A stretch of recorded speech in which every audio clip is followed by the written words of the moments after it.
Hi, everybody. This is David Nevins for Citybiz List, and welcome to our program today. And today we continue with yet another in our conversations about repairing America's broken democracy, part of the program sponsored by the Bridge Alliance. And our guest today is Jerren Chang. Jerren, welcome to our program. Thanks for having me on, David. It's a privilege to be here. Thank you so much for joining us. So Jerren is the co-founder and CEO of GenUnity. And it says in my notes what GenUnity is, Jerren, but I couldn't do a better job than you could, of course, of sharing with our viewers your organization, what its purpose is, and what you hope to accomplish in this whole world of our challenging democratic principles and so forth. Yeah, thanks for the opportunity, David.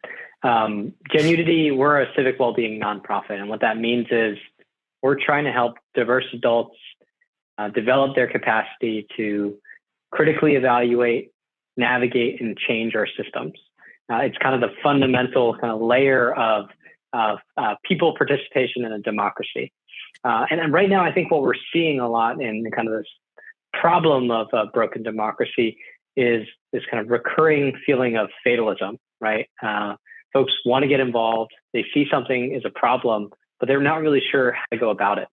And I think that there are two problems underlying that. One is a cultural understanding of what civics looks like. We kind of associate civics with civic engagement, right? And voting and volunteering. But I think we need a more holistic understanding of civics. And that's why we are using the term civic well-being, because this understanding that we have about the way that our systems work and our role in influencing them is critical to find a sense of purpose and a sense of agency that goes beyond voting, goes beyond volunteering. It informs those actions. And so really what we're doing at GenUnity is creating the space, the community learning programs, the community leadership programs that allow people to explore the issues that they're most passionate about. So if you were interested in tackling housing insecurity issues in Boston, our programs would create, a 3.5-month, 3-hour-a-week program for you to explore those issues, to meet other people who are experiencing those issues and are passionate about them, whether they're coming from the nonprofit space.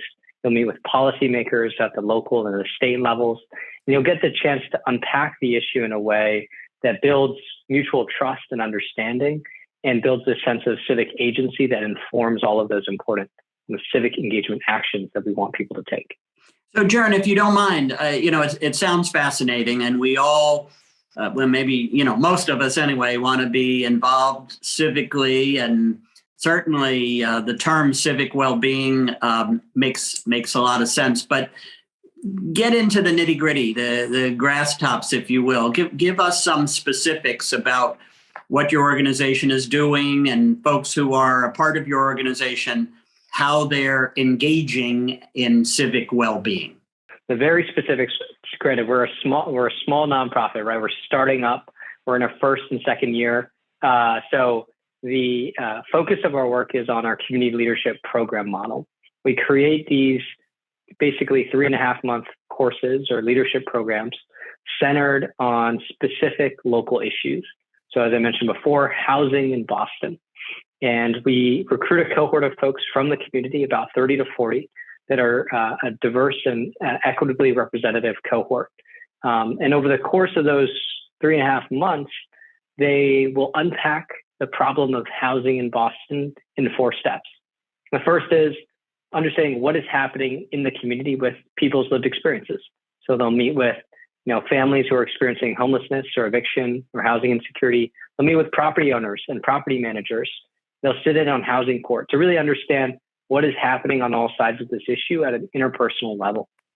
The second step then is about the system, right? Understanding what government services exist, what nonprofit support, and how are those services actually mapping to local needs. And then the third step is about understanding power, policy, funding, advocacy. They'll meet with local policymakers, philanthropists, advocacy groups across the proverbial aisle. And the goal is really to understand how are these policy decisions shaping the existing service provision landscape in that system.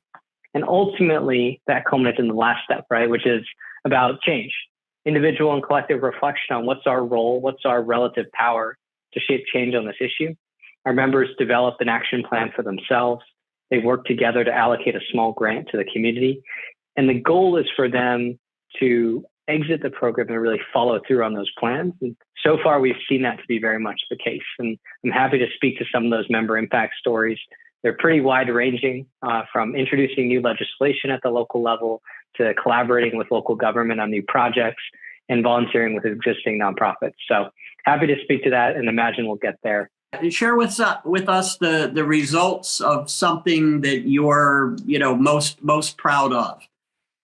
You're a young fledgling organization, but I know you've had much success thus far. But tell us what you're happiest about in terms of improving the community and civic well-being. So our pilot program was in 2020. I was actually still in grad school at the time, and we launched it. And we had a cohort of 32 really inspiring, aspiring leaders. And they were coming into the space, again, focused on the issue of housing in Boston. And many of them had experienced eviction or housing insecurities in their own lives. Some were living in kind of doubled up units. Others were living in shelters. Others were coming to us from the corporate space, whether they be architects or developers or urban planners. And watching this cohort unpack this problem and really understand it, not just as a kind of good guy, bad guy problem, which housing, if you're immersed in that space, often devolves into, right? There's the landlord versus the tenant. And to move past that and understand kind of how we've designed things at a system level, it was really powerful in terms of building trust within the community, helping them understand, here's how I'm going to make an impact. And those impact stories that stand out are one of our members, they met with a research group locally in Boston at Suffolk Law School. And this research group was doing basically secret shopper testing. They would go out and they'd call different landlords and they'd ask, can I see your unit? And they called brokers. And this program had identified a pretty systemic bias for people who had Section 8 voucher holders, so folks from low-income communities and folks with Black-sounding names. And this particular member was able to connect that research with her local representative and actually help to draft and introduce the legislation in the Massachusetts State House to create a program to mitigate that kind of bias, right? Including training for brokers, including increased funding for these types of secret shopper type programs.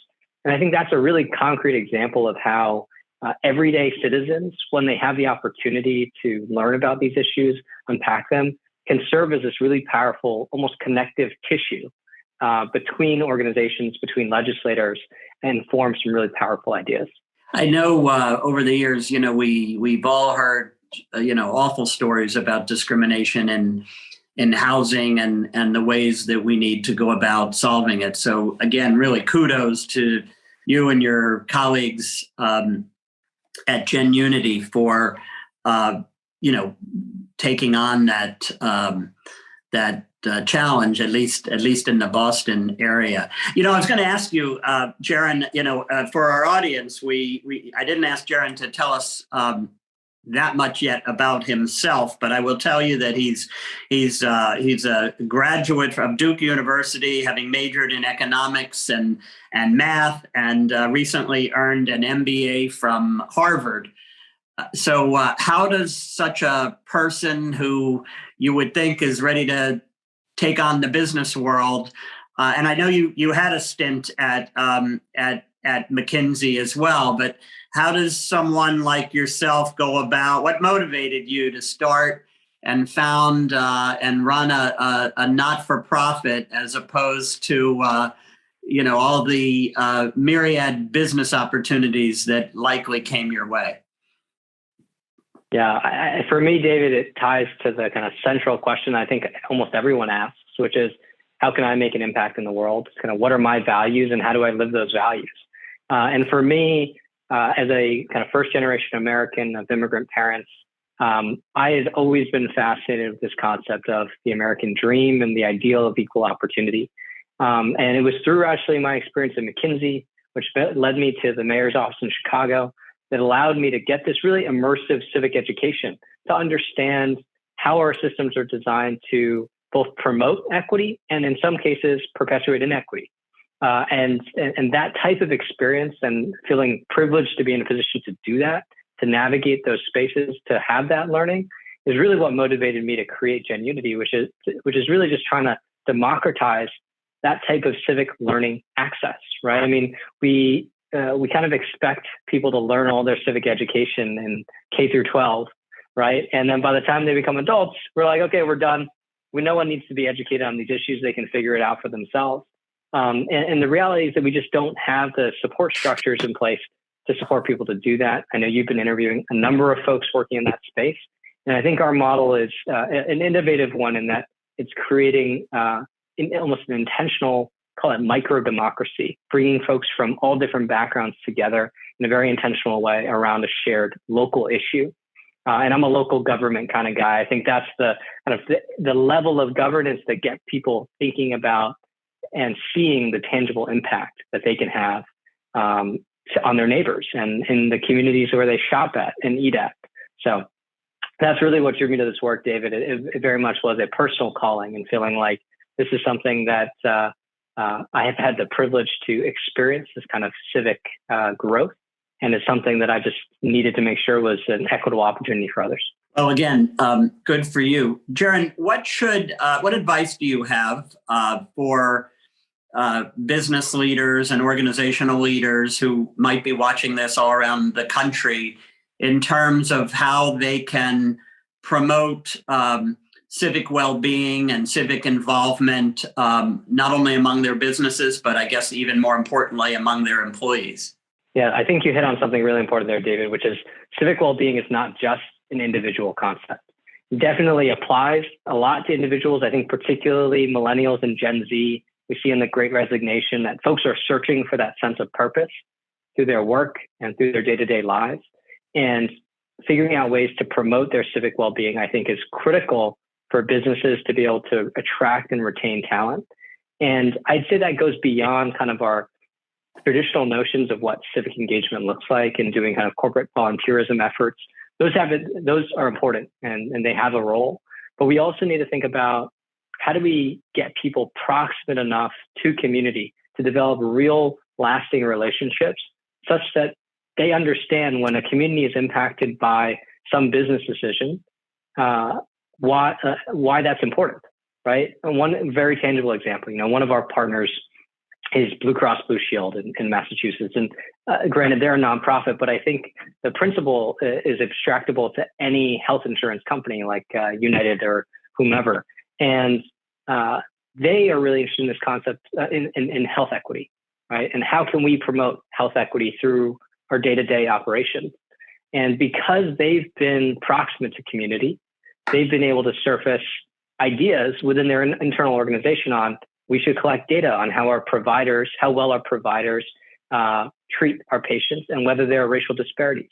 We should look at opportunities, both carrots in terms of incentives for those providers to improve their performance, as well as accountability measures that get them to promote better equity in the community, and that happens to also be helpful to their bottom line, right? That reduces healthcare costs. And I think this applies in almost any business. I think every business needs to understand not just how it's making money, but how it's making money in the context of this kind of public and private ecosystem that we're in. And there are opportunities, I think, for every business to better align their mission, their kind of like how they do good with how they do well.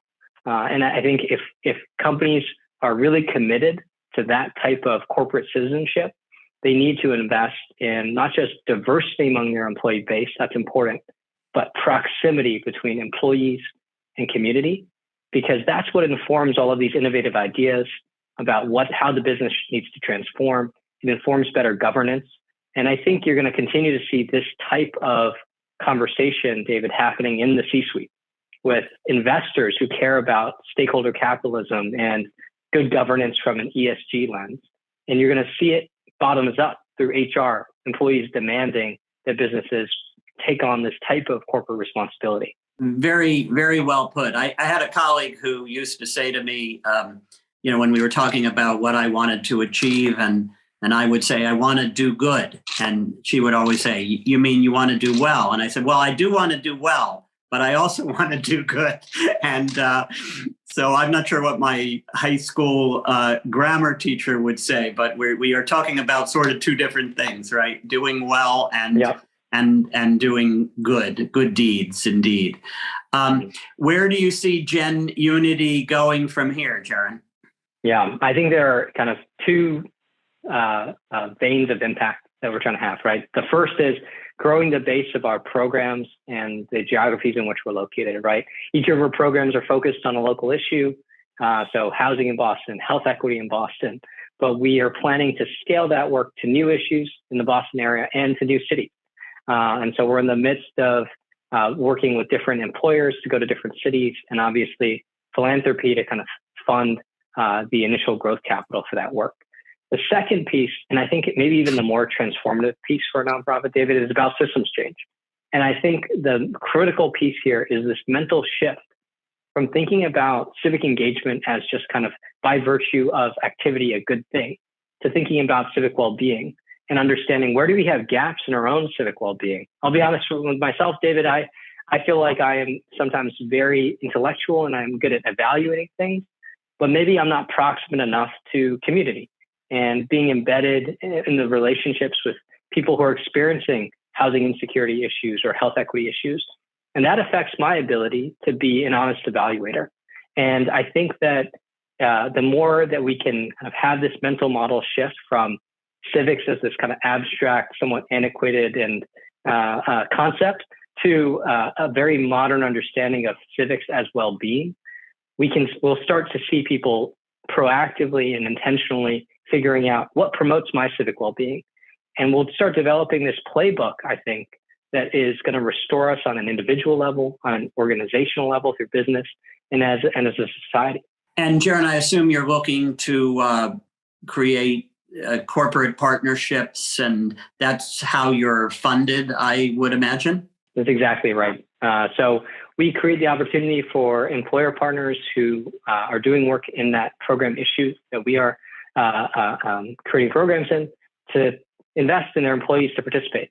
We do cap that, David, to be clear. As a nonprofit, we want to make sure that folks from the community are representing the majority of the seats. But that's kind of how our financial model works. So we think of ourselves as developing this, call it like premium product, the kind of ideal, kind of, as I mentioned before, micro democracy, having folks from business, from the public sector, from nonprofit, from the community coming together. And the financial engine is really driven by those companies that believe it's important for the employees to be part of that conversation. Well, that's great, and much luck to you. And your goals and objectives are admirable and very much needed. So, lastly, Jerren, we are going to have a lot of people watch this interview, and many are business leaders, civic leaders, and the like. How do they reach you and or GenUnity? My email is pretty easy. It's my first name dot last name at genunity.org. I'm happy to find a way to put it into the webpage that we end up hosting this on, David. And our website is just genunity.org. I think any company that's interested in this space, we're also, just to be clear, we're also still learning ourselves. And we're learning quite rapidly and trying to share those learnings with our employer partner network, which is kind of growing every day. And so if you are an executive or a business leader who's interested in these topics and wants to be part of the conversation and learn with us, please reach out. I think that cracking the nut on this and figuring out how business can kind of continue this trajectory to being stakeholder capitalists and truly embedding community in the strategy and decision making is critical to our democracy and to kind of getting a little bit closer to those ideals of equal opportunity. Well, Jerren, thank you so much for your time and good luck with all of your efforts. Thanks so much, David. Really appreciate it. Thank you. Our pleasure. This is David Nevins for Citybiz List, and this conversation has been one that we've been running for several months, conversations with folks who are running organizations on behalf of the Bridge Alliance working on repairing America's broken democracy. This is David Nevins for Citybiz List. Thank you so much for watching.